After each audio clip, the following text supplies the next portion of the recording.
Not so humble hummus.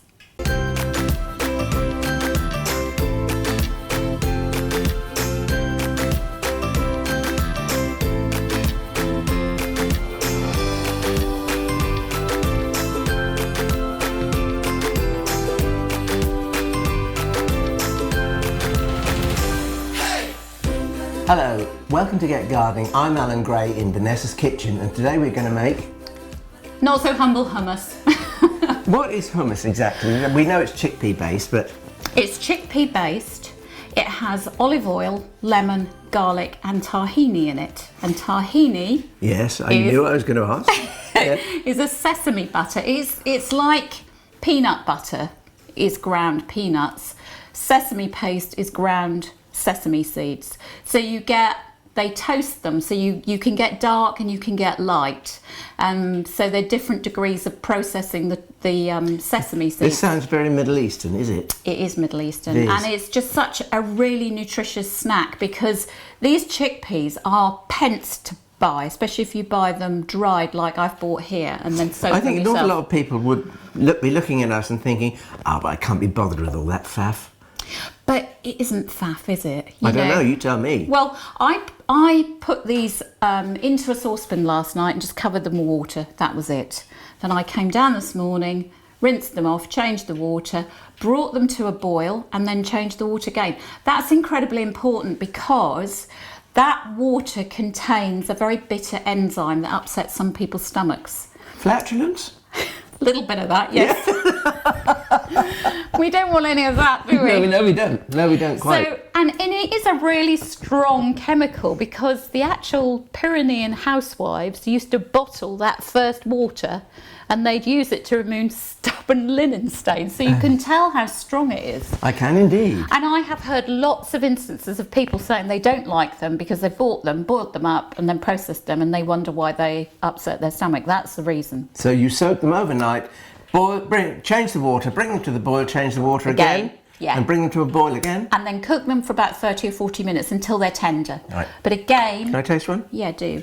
Now, I haven't put any salt in with those. People have different ideas about how to cook them. I actually prefer to put the salt in when I'm doing the processing. I would say if you put salt in before, it would make them tough. It does. That's why I don't. It's the same with salting vegetables. Yeah. Never salt, I don't salt vegetable water because it does change like greens. So... That's nice. That's nice. I think it's really... Yeah. And it is so cheap, but you can buy tin chickpeas, but I personally think it's so much easier to do this. Well, we're going to make a substantial amount. Instead of pence, it would be pounds. Yeah. Yeah. So we've got 500 grams here that I've soaked. Now I'm going to use half to make a roasted tomato and red pepper hummus. And I'm going to use the other half to show you a variety with courgette. Oh, lovely. Because that's something we get asked an awful lot about. What can I do with my glut of courgettes? What can I do with my glut of tomatoes? The glut of courgettes, there's lots of things you can do, but this is one of them. And this is such a cheap snack to have. Make some up, put it in the fridge. It will keep for a week. And you just come in, put it on some brown toast, stick some carrot sticks in it or celery sticks, and you've got fantastic... If you've got somebody coming around to have a drink or a cup of coffee or something, do it then. Yeah, lovely. And you can't beat it. If you make it yourself, you just won't believe the difference. So I'm going to put half in this pan. I've just strained the liquid out. Now the liquid, can you see, Alan, it's quite jelly-like. It is. It has a jelliness about it, Yeah. thickness, a glutinous about it. It does. And it's almost the colour of pure amber. It is, yeah. And I'm actually going to leave that in there because if I need to add something to this, I will add oil, but I might need to add a bit more of the stock to loosen the mixture. Okay, so I've got my chickpeas in there. And then I've got on here half a normal sized tomato that I've roasted, some cherry tomatoes, a bit of garlic, a red pepper. These have all been roasted in the oven for about 20 minutes. With a little bit of olive oil. Bit of olive oil. And then... But you could use rapeseed oil, could you? Yeah, you can use rapeseed oil. In fact, rapeseed oil's good for cooking things because it has a higher burn rate, so it doesn't burn as quickly as... So it stops the burning process on the vegetables, yeah. So now I'm going to blitz these, but I am going to blitz it with a bit of salt. So this is when the salt goes in after the cooking process. Yes. So I've got a bit of sea salt there. Pop that in. And then just to keep it nice and loose, I have got some olive oil. Again, you could use rapeseed oil, but I think because we're sort of picking up on the Mediterranean, Far Eastern cuisine, I'm going to use olive oil. So, my blitzer. This is where I make a lot of noise.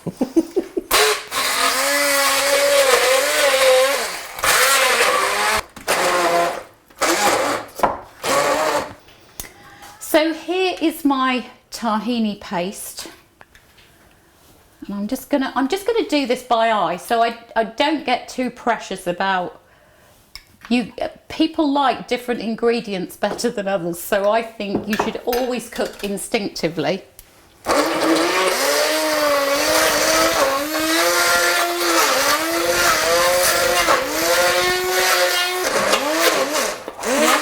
We're finally there.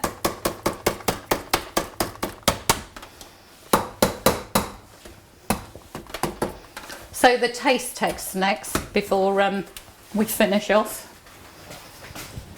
Let's get you a clean spoon. Well, this actually looks rather lovely, doesn't it? It's a soft, pale apricot in colour. I'll go with that. Lovely. It's nice, isn't it? And it's got the right amount of salt in as well. And the texture. See, if you look at the texture of that, it's not floppy. It will actually cling to the spoon, which is exactly what you want. It's really important, as you say. And if you want to be, if you want to serve this up and be very chefy about it, you can get a couple of tablespoons. We do quenelles. Yeah. And you can literally pop this.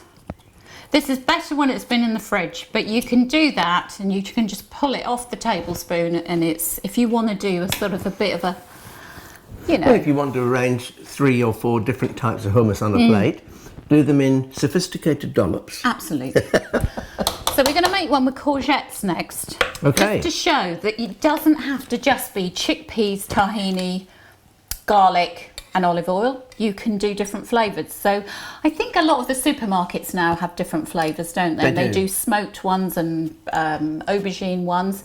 But we're going to do one now with courgettes. The other half of the chickpeas will pop in there. And then here we've got courgettes. I've done 3 kind of average size courgettes, and I've actually shallow fried them in a bit of oil. Again, I haven't used any salt or pepper on them. I have to say that onion is opaque in colour, but it's not browned at all. No. It's just purely softened. And that's a good point actually, because you do have to think about all those things to the finished colour. So the more colour you put into it, the darker you'll get. Add some salt to that mixture, and then I'm going to blitz it. Here we go again.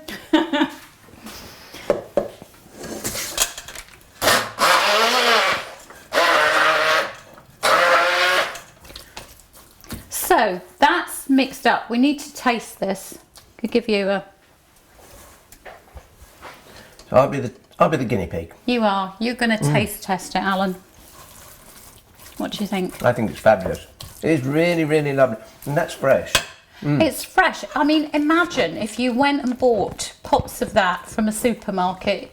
You've probably got 3 large pots, and that's just from 250 grams of chickpea and some courgettes straight out of the garden and a bit of onion. So it is a really cheap meal. No, darling, it's inexpensive. I am going to just put just 1 spoonful of the tahini in. She's addicted to it, you know. And the other thing that you can put in this, but again, do it to taste, is lemon juice and a bit more of the oil. If it's you could add chilli to this if you want something hot and heat. Yeah, you could. I mean, the chili jelly that we've got on the table there, that's a really good stock ingredient, because you can pop it in stuff like this. You can pop it in your mayonnaise. You can pop it in your pesto dressing. You know, it's got a variety of uses, and it's quite good that it's already in a gel form. So if you want to make a really good dressing, stick it in a jam jar, give it a good shake with some oil. It's done. No fancy electricity. No. Done. No. Already Easy, done. easy peasy. The kind of cooking I love. Me too. Healthy and nutritious and just so absolutely delicious. I tell you what, that might be hummus, but it ain't humble. No, it ain't humble. I like to go off and have a coffee break while I do this. Hello, baby. Hello. You decided we're okay in here, have you?